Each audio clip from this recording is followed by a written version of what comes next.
Welcome. My name is Josh Almeida, and I am very excited to bring to you our latest installment of Focus on Learning, brought to you by New Bedford Public Schools and New Bedford Cable Network.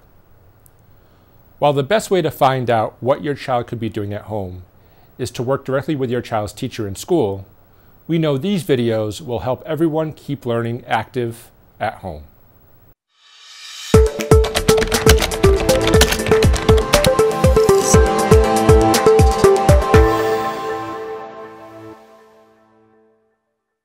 Hello everyone, my name is Mrs. B. I teach kindergarten at Rodman Elementary here in New Bedford, and today I just wanted to pop in and give you a little math lesson.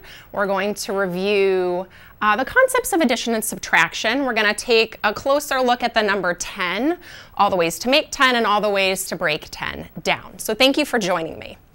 So first we're going to look at addition and what that means. So when we are putting numbers together, like we do in addition, we have a part of something else, and we're going to make them into a whole. So when we add, we're making numbers bigger. So we have our part, whole. Then when we go into subtraction, it's the opposite operation of what we're doing with our addition. So we're going to start with the whole, and then we're going to break the numbers apart so that the numbers are going to get smaller. So again, I have my whole. I have 6 cubes all together. I'm going to take 3 off, and then I'm left with my 3 green, okay? So with those in mind, we're going to take a closer look at the number 10. If we were going to write the number 10, we would come right down and make a 0. If we're going to look at 10, how it would appear in a 10 frame, the entire thing would be full. I have counters in every single one of my 10 frame spaces. 1, 2, 3, 4, 5, 6, 7, 8, 9, and 10. It is completely full. If I were going to write the number 10 in tally marks, it would look like this. I'd have 2 groups of 5. We use tally marks because it's easier to count. It allows us to count on, so we don't have to say all the numbers. So if I were counting by ones, I would have to say 1, 2, 3, 4, 5, 6, 7, 8, 9, 10. But when I look at these and I know that I have 2 groups of 5, because what we did was 1, 2, 3, 4, and we closed the gate with that 5th one so that I knew I had a group of 5. So now to count, all I have to say is 5, 10. So I had much less numbers to actually say. It was a more efficient way of counting. So that's what it would look like in tally marks. And then I drew a picture of stars. And just to show you what 10 would look like in a drawing. 1, 2, 3, 4, 5, 6, 7, 8, 9, 10. So these are different ways that we can represent the number 10 so we could see what it looks like. Now I have all the ways to make 10 on this side and all the ways to break 10 apart on this side. We're going to start with our addition side. And the first thing that's good to do when you look at number equations is to circle the sign that you're using. So I'm going to go ahead and I'm going to circle all my plus signs. Okay, it's a good habit to get into so that when you are solving number equations, you know what operation you're doing. So once I see that plus sign, I know I'm going to be putting things together and my numbers are going to get bigger. So here we have 10 plus 0 equals 10. And if you look at the picture, I have 10 blue dots that showed that 10. And I don't have any green dots because my number was 0. But altogether, I have 10 dots. Now if we look at this equation, 9 plus 1 equals 10.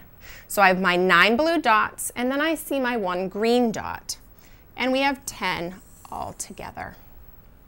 3 plus 2 equals 10. So I see my picture representation here with 8 blue dots and 2 green dots, 10 altogether. 7 plus 3 equals 10. There's my 7 and my 3. 6 plus 4 equals 10. 10 all together with my blue dots and green dots. 5 plus 5 equals 10, so I see that picture represented there. I have 10 altogether. 4 plus 6 equals 10. Here they are all together. 3 plus 7 equals 10, and I have 3 blue dots and 7 green dots. I'm going to point something out for a minute. Something happened in this first half. We have more blue dots than green dots. Our number of blue dots are greater than our number of green dots. Right here, when I had 5 and 5, I had an equal number of blue dots and green dots. But now as I move on, I'm seeing less blue dots and more green dots. My green dots are now greater and my blue dots are less. 2 plus 8 equals 10, and I see that here. 1 plus 9 equals 10, and here's what this one looks like. And then 0 plus 10 equals 10, and now I don't see any blue dots anymore. They're all green, but I still have 10 of them all together. Let's take a moment and look at some patterns that we see. If we look down at the columns of numbers, these are going down. And while these go down, these go up. So my blue numbers went 10, 9, 8, 7, 6, 5, 4, 3, 2, 1, 0. And while they did that, my green numbers went up. 0, 1, 2, 3, 4, 5, 6, 7, 8, 9, and 10. Okay, we're going to take a peek at our subtraction. So if we look over here, remember now we're going to take numbers apart. So we're going to be looking at 10. We're starting with 10. We're starting with our whole.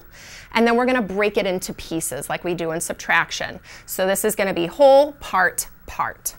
So let's take a peek. The first thing we're going to do is circle our signs, our minus signs. So I will know that I am subtracting, and my numbers are going to be getting smaller. Okay. And then let's take a look at some of our equations and how our pictures look on this side, because they're going to look different. So when I start with 10, 10 minus 0 equals 10. So when I look right here, I have my whole 10 dots. Okay. I didn't cross any of them out with my green marker because we didn't take any green away. So all that's left are the 10. So I'm going to circle them in blue. Here we have our 10 dots. 10 minus 1 equals 9. So I see one of them is crossed out with green. And then the rest of them are going to be what is left. So these dots represent this 9. It's what I had left after I took the 1 away. 10 minus 2 equals 8. So here 2 are crossed out, and this is what is left, my 8 dots over there. 10 minus 3 equals 7. So then I have 3 crossed out in green. And then I have 7 left for my blue. 10 minus 4 equals 6. So I'll circle my blue 6 that are left. 10 minus 5 equals 5. Okay, I'll circle those 5 left. And I'm going to pause right here just like how I did on the other page because something interesting has happened here as well. Okay, so far the number that I'm circling in blue has been greater, okay, than the number that were crossed out. The numbers that were crossed out have been less. But right near when we hit 5 and 5, now I have the same number. These numbers are equal. The numbers that are crossed out and the numbers that are left are equal. We have 5 crossed out, 5 left over. Let's see what happens when we move on. 10 minus 6 equals 4. Oh, just what I thought. So now the numbers that are crossed out are starting to be greater than the numbers that are left over when I circle them in blue. 10 minus 7 equals 3. So I have 7 of them crossed out, and 3 are left. 10 minus 8 equals 2. So I have all those crossed out, and only 2 are left. 10 minus 9 equals 1. Oh, here he is, 1 left. And then this one, 10 minus 10 equals 0. And now they're all crossed out, so I don't have any left that I can circle with my blue. So some patterns happen on this side like how they happen on the others. When we look at our columns of numbers, these numbers are going up. And while they go up, these go down. So here we have 0, 1, 2, 3, 4, 5, 6, 7, 8, 9, and 10. And while those went up, these went down. 10, 9, 8, 7, 6, 5, 4, 3, 2, 1, and 0. So what this shows me is the more I take away, the less that I have left over. Look at what happened to our circles in our pictures.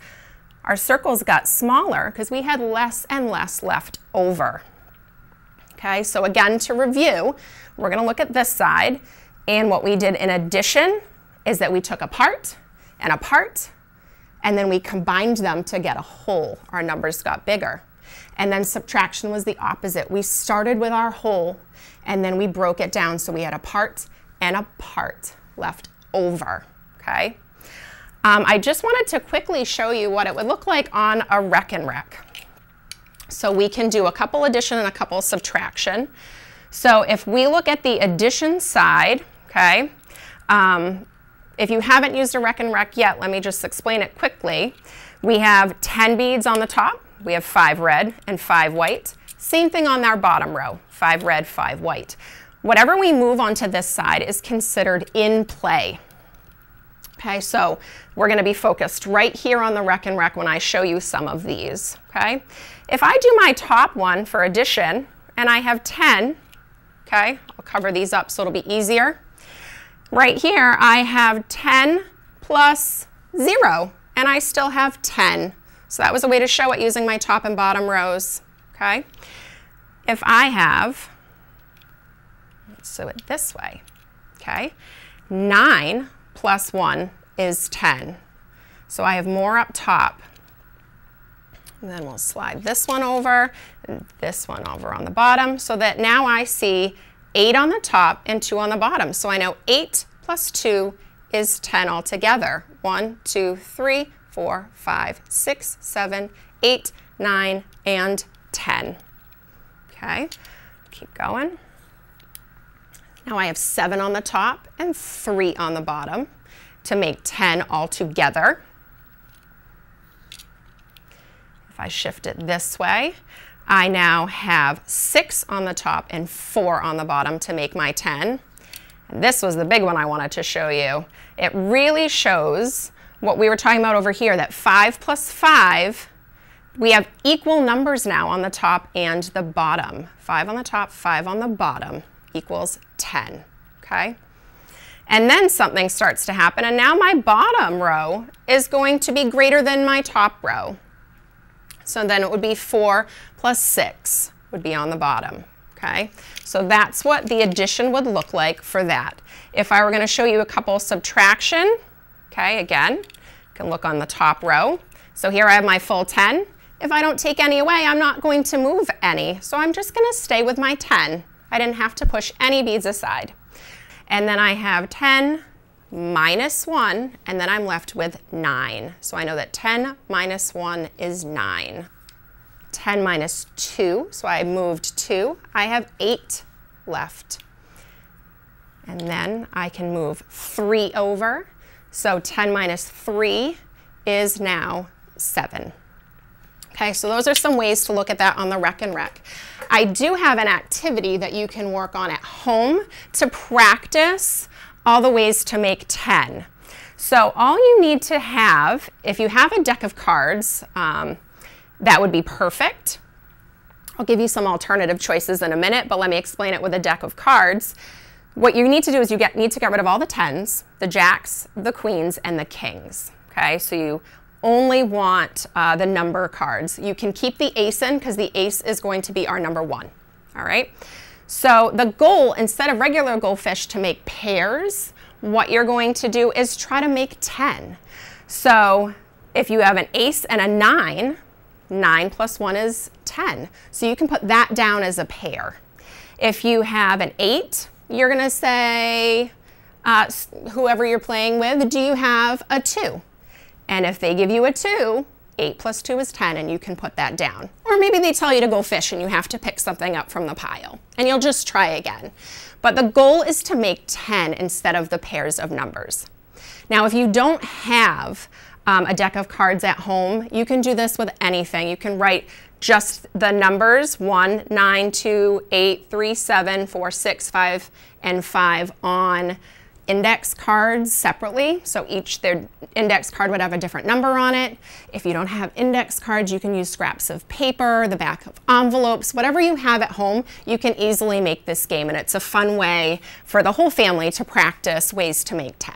Okay, thank you so much for letting me spend this time with you. I hope that you had some fun. You'll go ahead and play the game, and I will talk to you soon.